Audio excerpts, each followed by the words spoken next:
ванҷ 6 соли зиндон барои такбир. васвасаи тиллоӣ ё чӣ гуна ба амрико рафтан мумкин аст? созмони паймони амнияти дастаҷамъӣ нерӯҳояшро аз Қазоқистон хориҷ кард.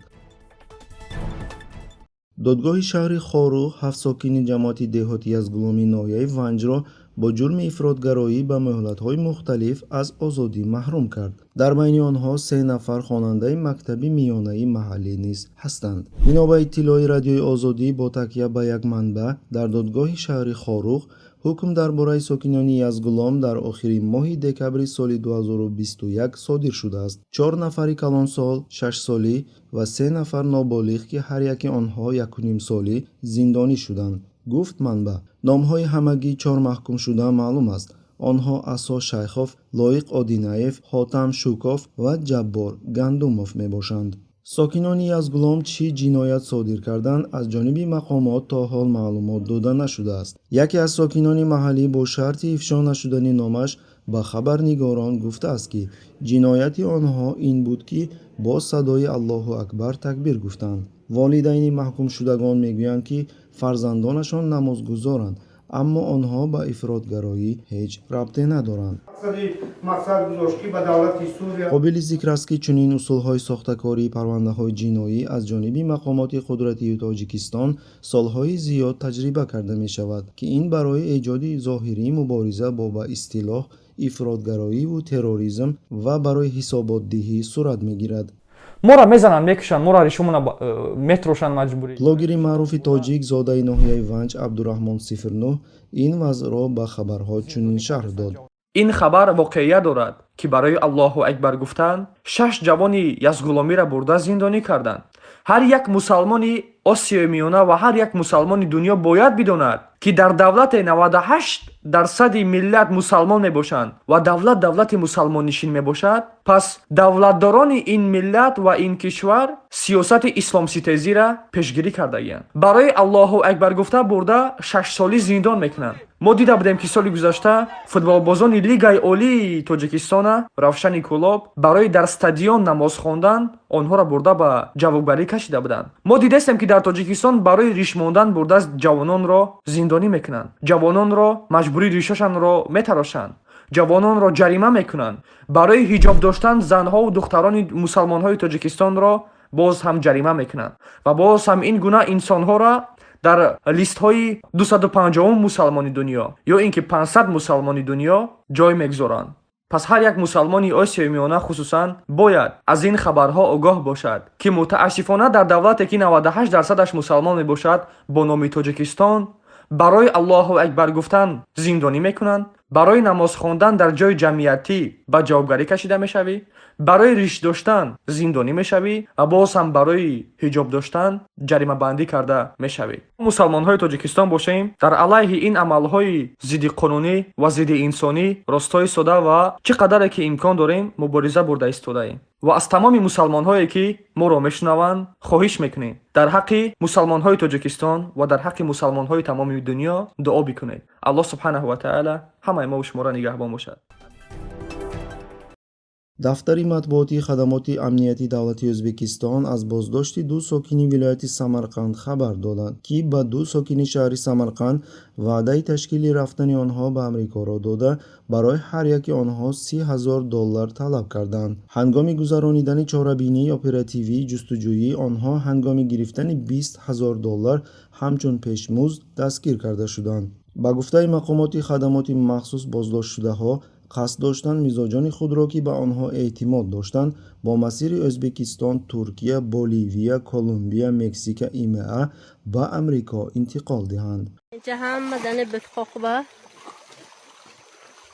қобили зикр аст, ки масири дар боло зикршуда барои интиқол додан ба Амрико вақтҳои охир на танҳо дар миёни сокинони Ӯзбекистон, балки дар миёни сокинони Тоҷикистон низ маъмул шудааст. ба гуфтаи як манбаи боэътимод дар пойтахт, ҳар ҳафта бо ин масир 30-40 нафар барои расидан ба Амрико аз Душанбе мераванд. нархи чунин сафар бо шумули хидмати миёнаравҳо ва роҳбаладон аз $15,000 то $20,000 арзиш дорад. барои он ки бо умеди зиндагии беҳтар ба Иёлоти Муттаҳида кӯчиданд, одамон тамоми пасандозҳои худро месупоранд қарз мегиранд ва ҳатто тамоми амволи худро мефурӯшанд. орзуи рафтан ба има ба як навъ беморие ба мисли васвасаи тиллоӣ табдил ёфтааст, гуфт манбаъ.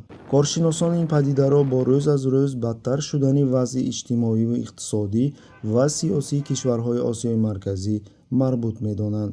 блогери тоҷик Муҳаммади Ҳикматулло дар бораи ин падида дар хабаргузории хабарҳо чунин шарҳ додааст.